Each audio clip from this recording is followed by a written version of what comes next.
Hello everyone. That day orally I had explained you types of capital. So now I had drawn here, once again I am repeating, and then we are starting the numericals after that only continuously. First thing, we are knowing that we have till now studied the theory of company chapter. So today onwards we are starting our numericals. For understanding numericals, first it should be clear that how many types of capitals were there. So there were different types of capital.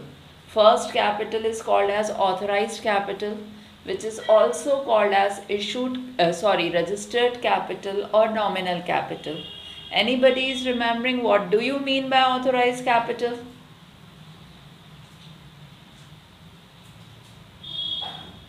Meaning anybody is remembering? That day I had explained, yes.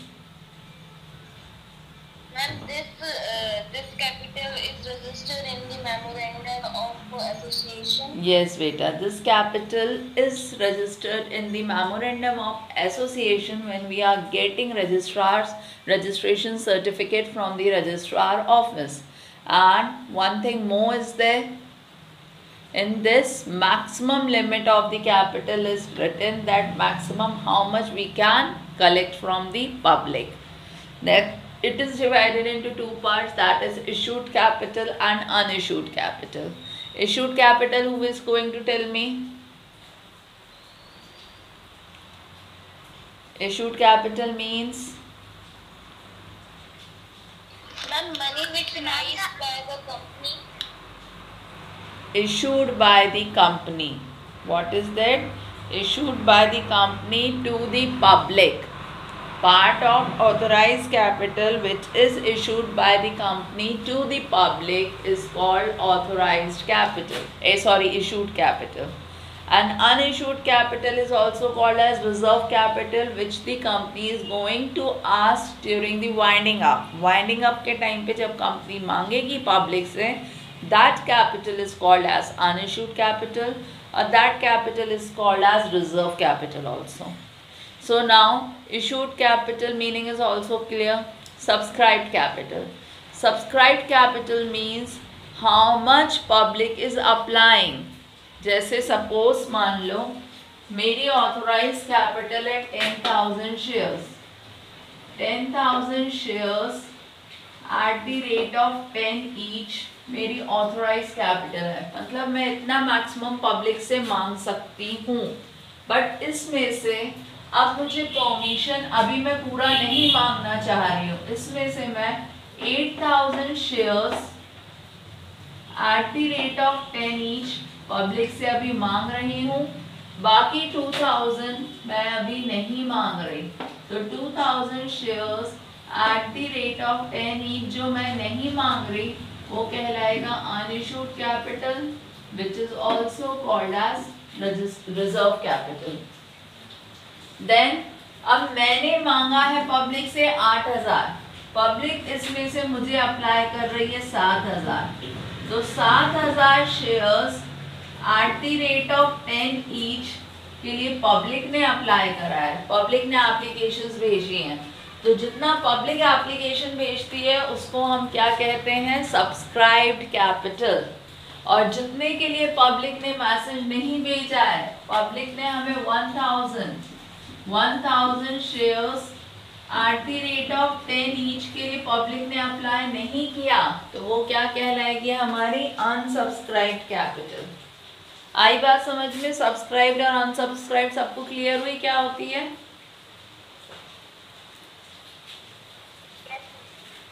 After that अब देखो एक चीज समझ लेना, हमारा एक share कितने का है? 10 रुपीज का. हर जगह मैं लिख रही हूँ 10 रुपीज, मतलब एक शेयर कितने का है? 10 रुपीज का. इस 10 में से अभी मैं बस 6 रुपीज कॉल्ड अप कर रही हूँ. तो जितने रुपए मैं मांगूंगी वो कहलाएगा कॉल्ड अप. और जितना अभी मैं नहीं मांग रही हूँ, 5 रुपीज में अभी नहीं मांग रही हूँ, तो जो अभी मैं नहीं मांग रही हूँ वो क्या कहलाएगा? Uncalled up. ये भी बात समझ में आई? अब कॉल्ड अप क्या होता है और अनकॉल्ड अप क्या कहलाता है? Paid up. अब इस 6 में से मैंने अभी पब्लिक से मांगे 6 रुपीज, 6 रुपीज में से पब्लिक ने मुझे 5 रुपीज दिए, तो जितना उनने दिया वो क्या बन जाएगा, पेड अप। और कितना नहीं दिया उनने बताओ, 6 में से 5 दिया, 1 रुपीज नहीं दिया, तो वो 1 रुपीज क्या बन जाएगा आपका, अनपेड अप, जिसको और हम क्या कहते हैं, कॉल इन एरियर्स। क्या कहते हैं उसको हम, कॉल इन एरियर्स। तो अब इतनी चीजें अच्छे से सबको क्लियर हो गई हैं।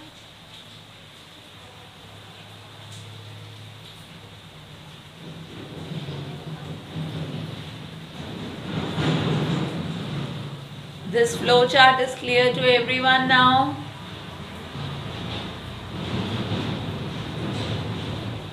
Yes, ma'am. Yes, ma'am. Yes, ma'am. Already you have written, so I will rub and I will continue next topic.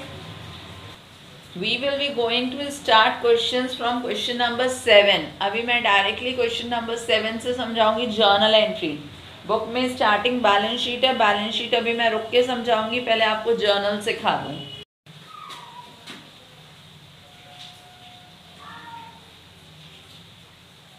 Now read question number 7, Megha.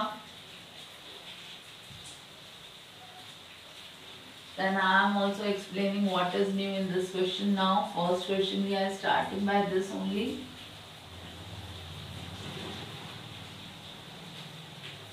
See it. In this question they are telling us Megha Limited issued a prospectus. Prospectus means advertisement. They have done an advertisement inviting application for 10,000 shares. तो वो 10,000 shares invite कर रहे हैं, मतलब बेच रहे हैं। एक शेयर 100 रुपीज ईच। एक शेयर कितने का है, 100 रुपीज का। ये 100 रुपीज वो कैसे मांग रहे हैं, 40 ऑन एप्लीकेशन। 40 रुपीज वो एप्लीकेशन में मांग रहे हैं, 30 ऑन अलॉटमेंट। 30 रुपीज वो अलॉटमेंट में मांग रहे हैं, 20 on first call and 10 on final call. Now first listen the concept properly so that you are able to do. इस क्वेश्चन में देखो कंपनी पब्लिक से पैसे मांग रही है। सी बेटा, आज हम जो चालू कर रहे हैं, कंपनी पब्लिक से पैसे मांग रही है। समझो हमारी अभी क्लास में 29 स्टूडेंट्स हैं and one I am, then 30 students we all are, total 30 persons. We are starting one company. तो कंपनी की ओनर मैं हूँ, मैं कंपनी स्टार्ट कर रही हूँ। मैंने आप लोगों को शेयर्स बेचे हैं, मैंने एडवर्टाइजमेंट कराया है पेपर में कि मैं 10,000 शेयर्स बेच रही हूँ। एक शेयर मेरा 100 रुपीज़ का है और मैंने ये पूरा क्लैरिफाई किया है कि ये 100 रुपये मैं अभी एक साथ नहीं मांग रही हूँ। अगर मैं 100 रुपये पूरे एट अ टाइम मांगती तो वो क्या बन जाता, लमसम। बट अभी मैंने कहा है 100 रुपये आपको 4 इंस्टॉलमेंट्स में पे करना है। 40 रुपीज़ एप्लीकेशन में, 30 रुपीज़ अलॉटमेंट में, 20 रुपीज़ फर्स्ट कॉल में एंड 10 रुपीज़ फाइनल कॉल में। सबको प्लस करके देखो 100 रुपीज़ बन रहा है।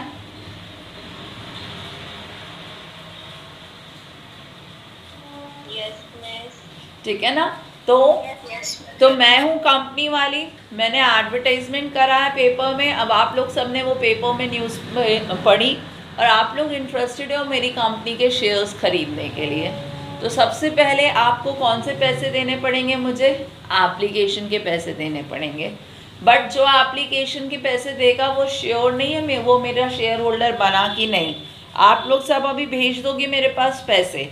अब मुझे जिसको शेयर होल्डर बनाना पड़ेगा तो मैं उनको नेक्स्ट में नोटिस भेजूंगी, इन्फॉर्मेशन भेजूंगी, मैसेज भेजूंगी कि अब आप अलॉटमेंट की मनी तैयार कर लो। तो फिर अलॉटमेंट का पैसा आप भेजोगे, फिर मैं मैसेज कहूँगी फर्स्ट कॉल की मनी तैयार कर लो, फिर आप पैसे भेजोगे। मतलब हर एक इंस्टॉलमेंट की हमें कितनी एंट्री करनी पड़ेगी, 2 जर्नल एंट्री करनी पड़ेगी। तो अभी हम 4 इंस्टॉलमेंट है, तो बताओ कितनी जर्नल एंट्री करनी पड़ेगी हमें, 8 जर्नल एंट्री करनी पड़ेगी। तो पहले इतनी चीज़ समझ में आई। कि कंपनी पैसे मांग रही है पब्लिक से, और अभी मैं कंपनी हूँ और आप लोग सब क्या हो, पब्लिक हो, तो आप सब मुझे पैसे देने वाले हो। तो जब आप पैसे दोगे तो आपको मालूम नहीं रहेगा कि कितने शेयर होल्डर्स मेरे पास आ चुके हैं। तो सबसे पहले आप मेरे पास पैसे भेज रहे हो, तो जब आप मुझे पैसे भेजोगे तो कंपनी कभी भी कैश नहीं लेती। थ्योरी में पढ़ाया था कि कंपनी सबसे पहले बैंक अकाउंट खोलती है, ब्रोकर्स अपॉइंट करती है, अंडरराइटर्स अपॉइंट करती है। तो सेम कंपनी कभी भी कैश नहीं लेती, कंपनी बैंक में पैसे भेजती है। तो जब आप पैसे जमा करोगे हमारे बैंक अकाउंट में, तो हमारी क्या जर्नल एंट्री होगी, बैंक अकाउंट डेबिट। क्या एंट्री हो जाएगी, बैंक अकाउंट डेबिट, और जो भी इंस्टॉलमेंट है उसका नाम लिख देंगे, टू शेयर एप्लीकेशन। पहली एंट्री समझ में आई। जब आप लोग पैसे भेजोगे मेरे बैंक अकाउंट में, तो एंट्री क्या करेंगे हम लोग, bank account debit to share application. अब इस पैसे को हम लोगों को कहाँ ट्रांसफर करना रहेगा, अपने कैपिटल अकाउंट में।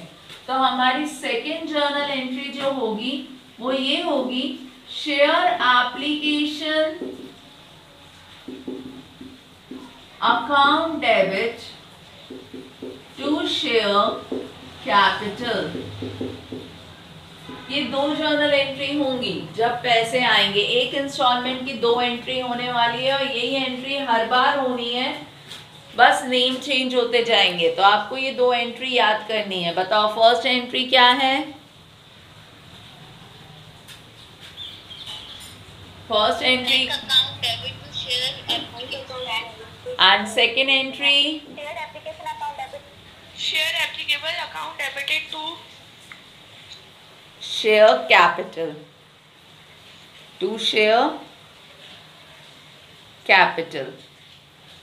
अब हम इनमें अमाउंट कैसे डालेंगे, जितने शेयर्स मैंने बेचे हैं 10,000 और एप्लीकेशन की मनी कितनी है 40, तो 10,000 इंटू 40 करो, कितना आ जाएगा 4 लाख। 4 लाख। सेम यहाँ पे भी फिर वही आएगा 4 lakh 4 lakh. Tell me these two entries and amounts are clear to everyone now, or having any confusion to anyone?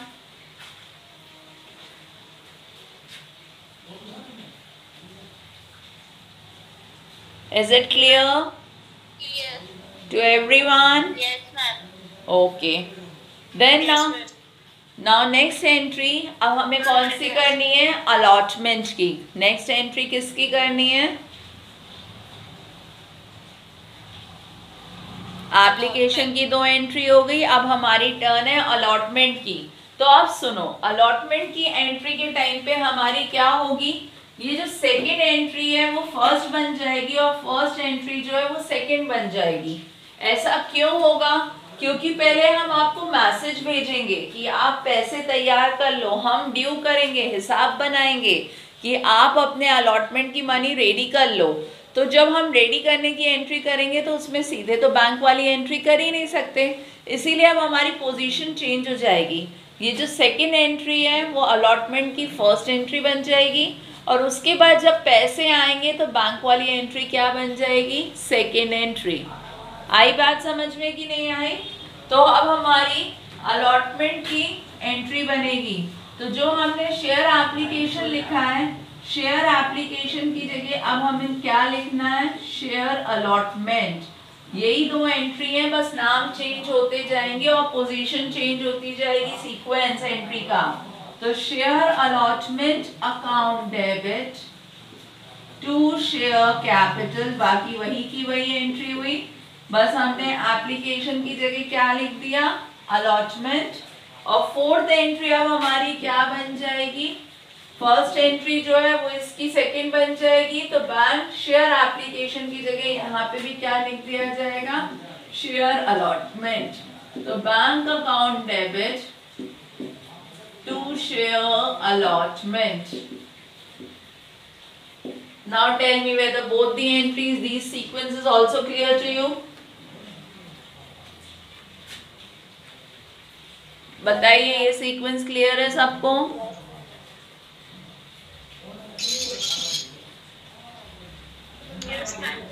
ठीक है, अब अमाउंट बताइए कैसे अमाउंट आएगा, यहाँ पे किससे मल्टीप्लाई किया जाए? 30 into by 10,000. Yes, number of shares into allotment money. So here it will be coming 3 lakh. 3 lakh. Same amount will be going that side also. 3 lakh and 3 lakh. अब fifth और sixth entry होनी है, तो अब fifth में भी क्या होगा, अब बाकी सब में हमें पहले मैसेज करना है, तो अब सीक्वेंस जो होगा वो अलॉटमेंट वाला ही सीक्वेंस होगा, मतलब पहले ये वाली एंट्री आएगी जो अलॉटमेंट का फर्स्ट सीक्वेंस है वही सबका फर्स्ट रहेगा, और फिर बाद में बैंक वाली एंट्री आएगी। तो अब बताओ क्या एंट्री बनेगी? Share first call account debit Call account debit to share capital, to share capital. And then next entry क्या बन जाएगी? Bank account debit to share first call. आई समझ में बेटा क्या एंट्री बननी है हमारी? तो अब हमारी एंट्री अलॉटमेंट की जगह हम क्या लिख देंगे? First call. So our entry will be share first call account debit to share capital. This is our fifth entry, and then sixth entry, bank account debit to share first call. Amount बताओ क्या आएगा? 2 lakh. 2 lakh. Yes, 10,000 multiplied by 20, so it is 2 lakh. 2 lakh.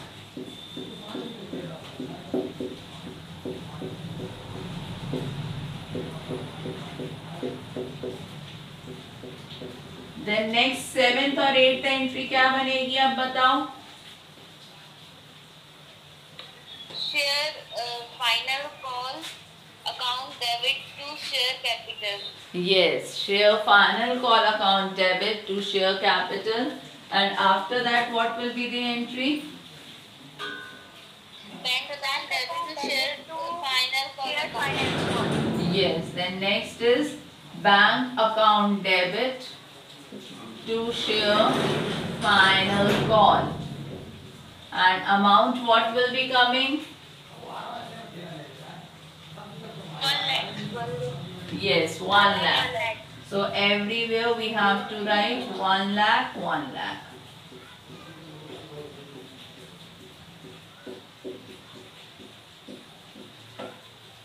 So now sums is clear to everyone how to do the numerical.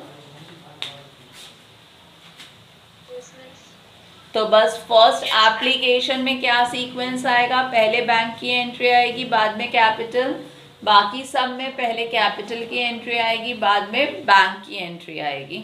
और entries हमें सारी याद करने की ज़रूरत नहीं है, अगर आपको 2 एंट्रीज याद हैं then we can change the name and all the rest of the entries will be going to made by changing the name only. So is it clear to everyone? So today you have to try the next questions. Okay? आज अब आप लोगों को कौन सा question करना है? Question number 8, question number 9, question number 10। Same ऐसे ही क्वेश्चन है, ये 3 क्वेश्चंस आपके होमवर्क रहेंगे। Keep studying.